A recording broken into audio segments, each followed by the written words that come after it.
started having these kind of like symptoms of UTI for some months. They were on and off, so I could visit clinics, given some medication, and what happened is that I think we were just suppressing the symptoms.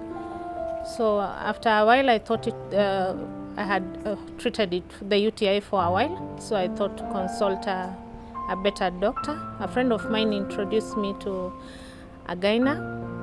So when I went to the gyna checked me up, and he was like, oh, he doesn't think it's good.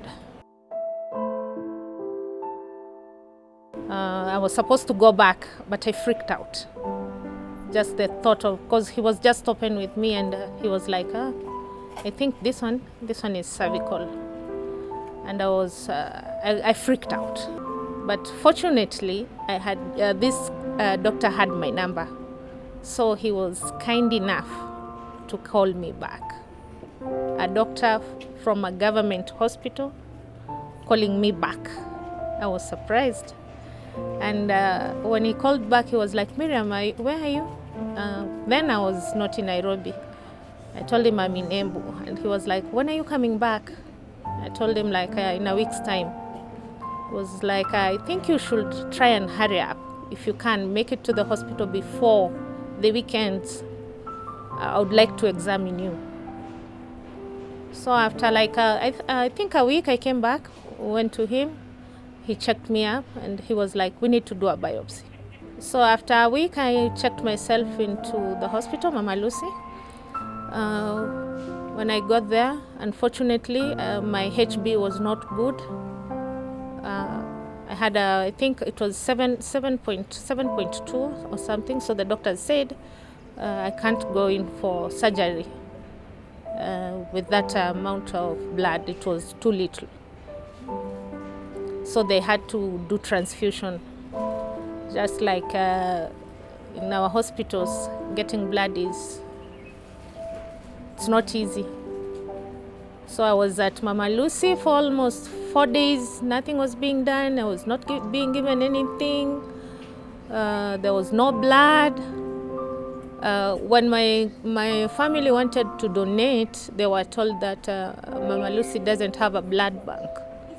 So the only way is to go donate at KNH.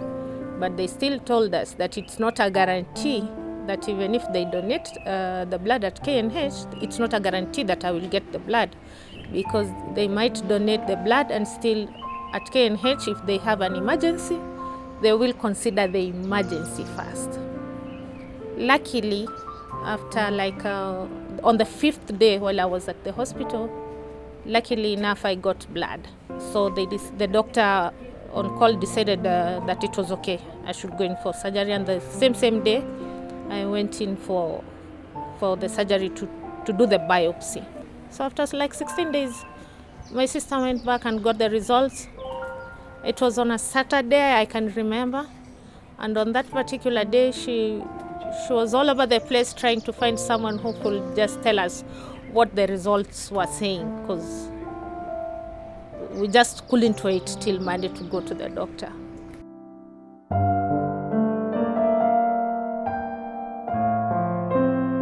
When I got back home, I just asked myself, will I really wait till tomorrow? So I made Google my friend and decided to Google the words, word by word by word. The first few words were good, they were okay. But when I got to the last word, carcinoma, and I was like, when I Googled the word, it said it's cancer. I broke down. I called my sister and I'm like, hey, I've just Googled the report, and unfortunately it's cancer. And she's like, send me back the report. She was like, okay, even if it's cancer, you're not dying. I buried my father on 16th June 2018, and I am informed that I have cancer on 16th August 2018. I was petrified. I mean, remembering how we spent over $1 million on my father, who had also succumbed to cancer. After I did my chemo, my doctor told me I still have to go for radiotherapy. I went for 35 radiotherapy sessions every day. So you can imagine every day you have to get that fare to go to the hospital. You have to pay 6,000 shillings every day. So it's been tough. It's been tough on my family, but I appreciate them. And they've really fought with me.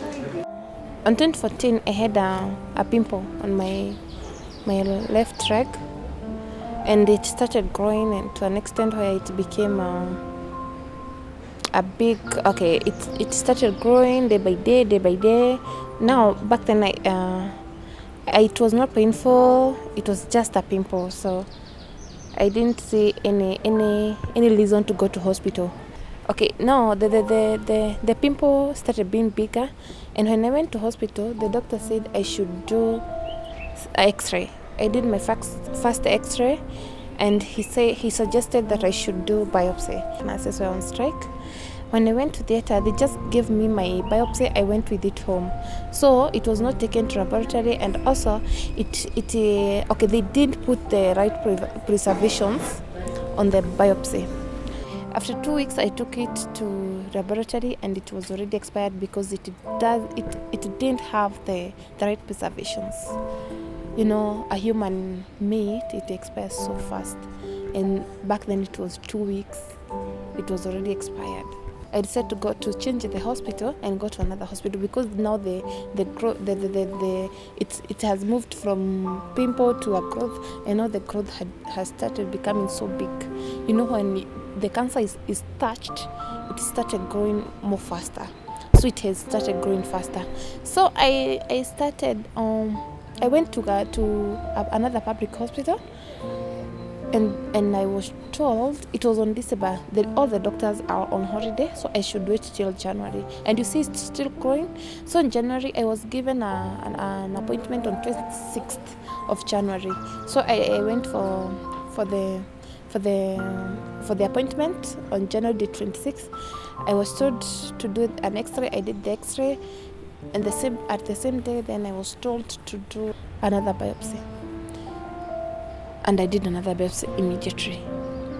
After I did the biopsy, it stayed for 14 days in the laboratory, and I was called for the results after 14 days. It was already on February. So I was told that I had cancer.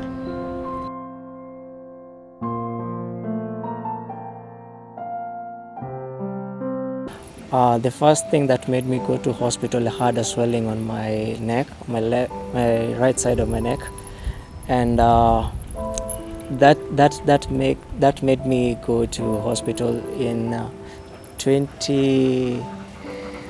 that was in 2014, around August. So I started by going to Mama Lucy Hospital, and during that time, I had a few tests like the ultrasound. So the doctor said this might be cancer, and I was shocked. This swelling was painless, and so when I went to hospital, I was told I had cancer. So the only cancer I knew was the cancer in TVs, and I had a mentality that cancer is for only rich people because it's a lifestyle disease. So I was referred to the National Hospital, that is Kenyatta. So when I went to Kenyatta, this was in 2015 while I was in Form 4 my first year. So I started my chemotherapy at January 26th, 2015. So the first week it was normal. So, but the doctor had advised me to go to kind of quit school, but I thought I can manage. So I told the doctor I won't quit school. So I was an outpatient. So I used to go to hospital fortnightly. So the first 2 weeks I went to hospital, then later on went back to school.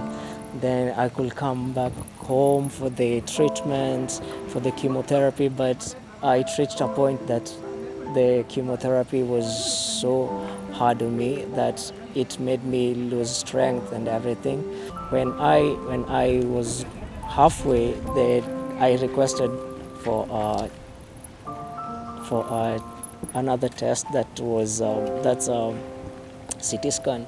So when I went for the CT scan, through God's grace, I was completely healed. But the doctor told me I had to continue just to finish the prescription and everything. So I went through the other cycles and made it to the end. So there are a few challenges that we could face. One of the challenges that we faced, it was that time the government hadn't allowed the NHIF to pay for cancer outpatients, and so we had to spend a lot of money, and thank God for his provision, we made it through. So I also had mental challenges, my emotional challenges.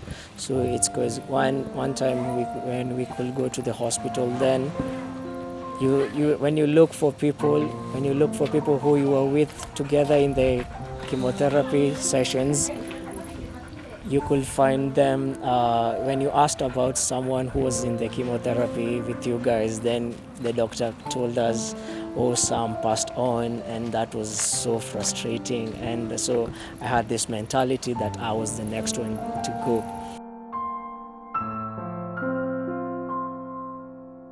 There were sessions that we had to go back home, wait for next week, come up for the other week, just because they didn't have enough drugs. And also socially, I love my hair, and so I had to lose my hair, and that was so emotional. That was so sad for me. And also, so I had support. My parents were there for me, my family and everything. My friends, my school principal by then, and they gave me enough support. First of all, I'd like to thank my mom. She stood by me every time when I was in the chemotherapy. I remember there was this time I was going for an operation for a biopsy, and we were outside the theater. Then she told me, these things, they're not common to us, but these things cannot harm us. They won't kill us. And that was so encouraging, because I had to go through the operation with a positive mentality. And friends, they came through in terms of finances, supports, and everything. My school was there for me because I had to quit school for 2 terms, then go back, do my KCSE and all.